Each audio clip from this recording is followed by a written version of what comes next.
Hello, everyone, and welcome back to the Find Your Peak Fitness podcast. I am Megan Marinsky, your host, as always, and this is a bit of a spontaneous episode. So I was writing my notes for my upcoming episode, and I just got totally inspired. I was like, I kind of just want to start recording now, because I feel like people just need to almost hear it, and I was just kind of like in my zone. So here we are, we're recording, and I literally wrote these notes 10 minutes ago.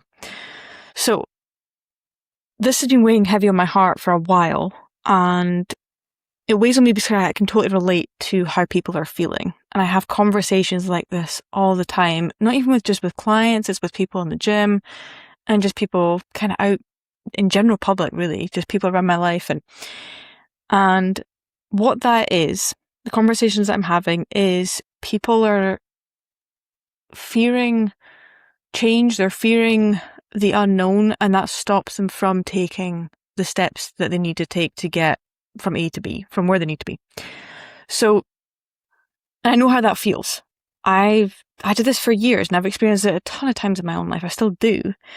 And this isn't just in my own journey, but I've seen it happen as well. And I see people like not believing in themselves and it stops them from reaching their goals.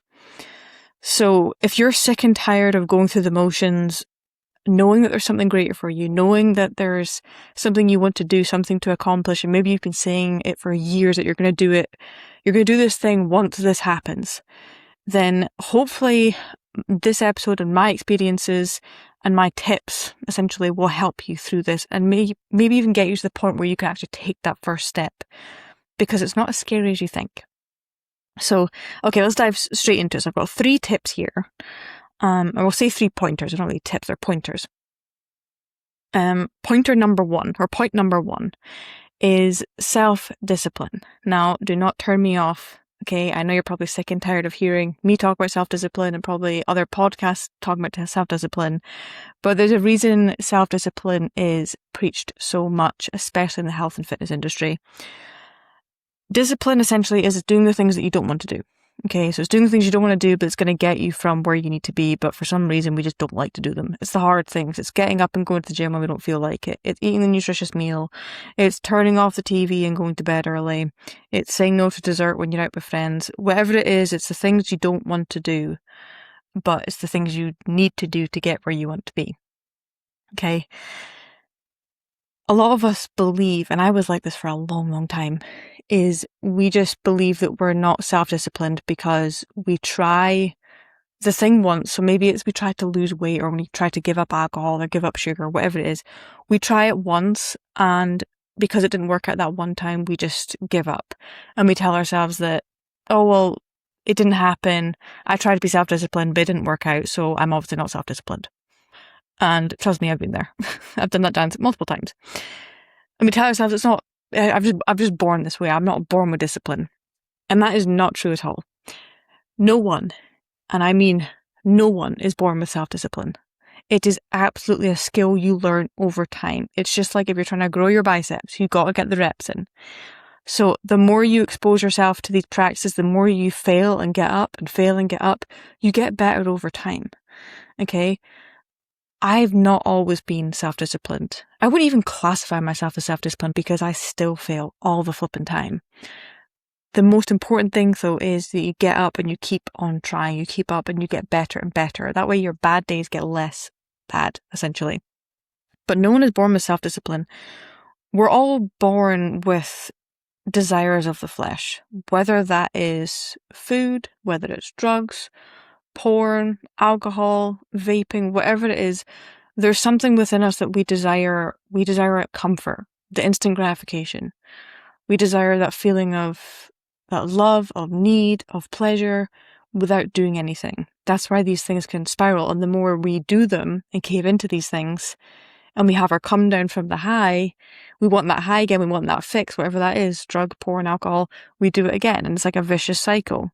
But once you break that cycle through the practice of self-discipline, that's when you start seeing amazing things happen.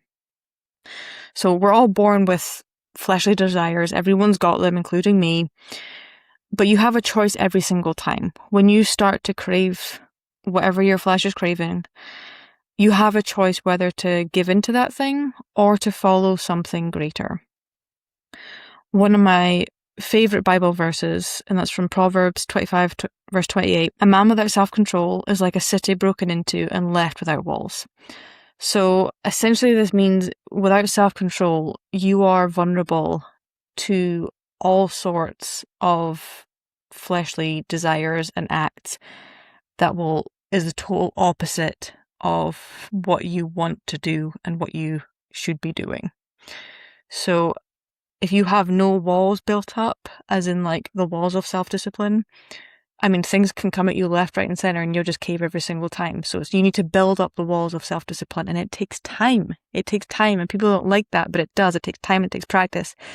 It's not easy, and it's not given to you in like a week. If you have one good week, that it's good, but it's not going to be the end thing. You need to practice it every single day. Every single day. So it isn't easy, but you don't have to do it alone. The first thing you need to do is just, I know this sounds a little weird, but surrender yourself and admit you can't do it alone. I tried in my own flesh to do it for so long. I tried to do it for years, most of my life. And the moment I surrendered, I actually felt relief. And I'm like, okay, I can't do this alone. I need help. And that wasn't a moment of time where my life just changed. It did change my life for a little bit, but then I noticed the desire started creeping back in. And I have to do it again. So now I just surrender myself every single flipping day. And that's what you have to do. Surrender yourself and admit that you can't do it alone. It's amazing the freedom you feel, and you get salvation from it. You really do. Moving on to my next point, and that is not to ignore your heart calling.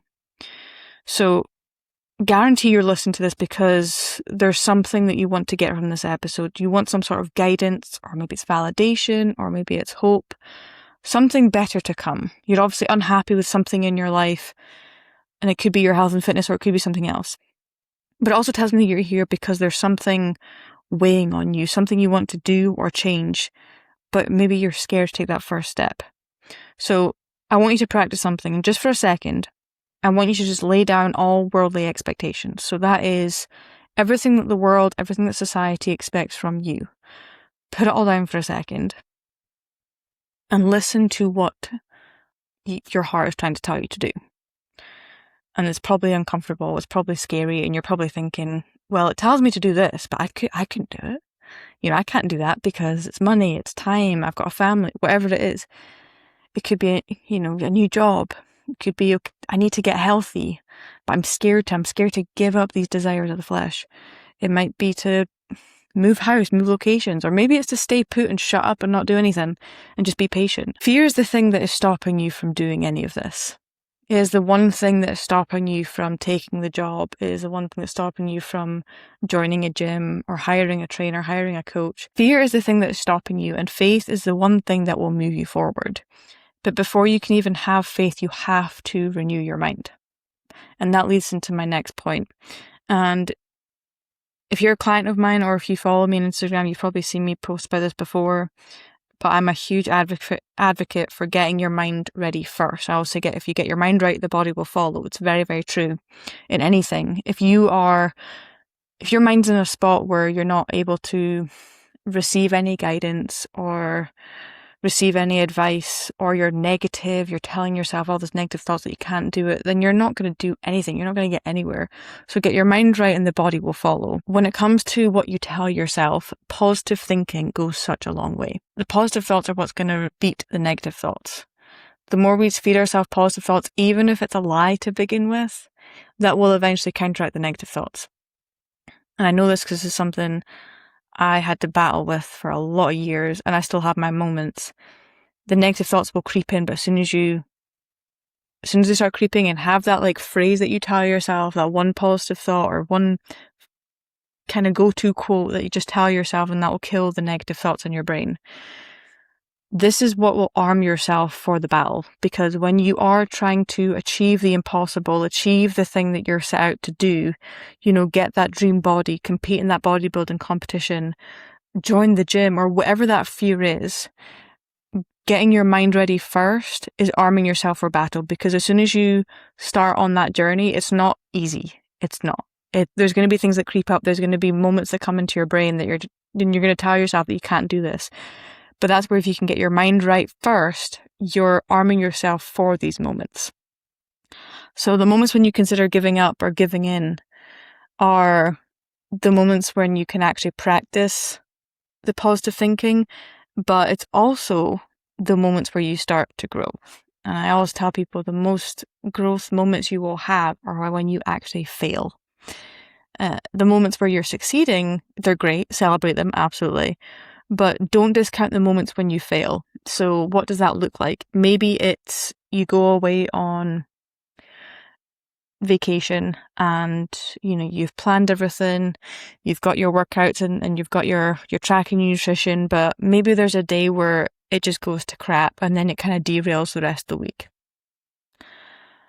Most of us, and I've been here, is I would sit in my guilt, I would beat myself up, I would I've had moments where I would maybe starve myself for a few days to get back on track, I would detox, whatever the thing that you end up doing. And then you kind of get back to your usual routine and you get back on track, or you're starting Monday, or whatever the case may be. But the point I'm making is you're ignoring what actually just happened. So you're not reflecting on the failure. You're just kind of ignoring it and beating yourself up. And once you're at your pity party, you kind of carry on like nothing ever happened. You've got to reflect, and it's uncomfortable, but sit with what just happened. Ask yourself, okay, why did it happen? How did I feel? What were the triggers? How did I feel before, during, and after? And what are the steps I need to take to prevent this from happening again? Okay, maybe it's telling someone that what happened, telling someone how you felt, planning for, okay, next time this creeps up, because it will, you have a game plan. And then you learn from that, and you learn from that, and you continue doing it until you've conquered this thing, until you've mastered it, until you've got a strategy in place that works every time. Okay? But do not ignore the moments when you fail, because that's exactly what's going to set you up for success and being able to overcome these moments in future.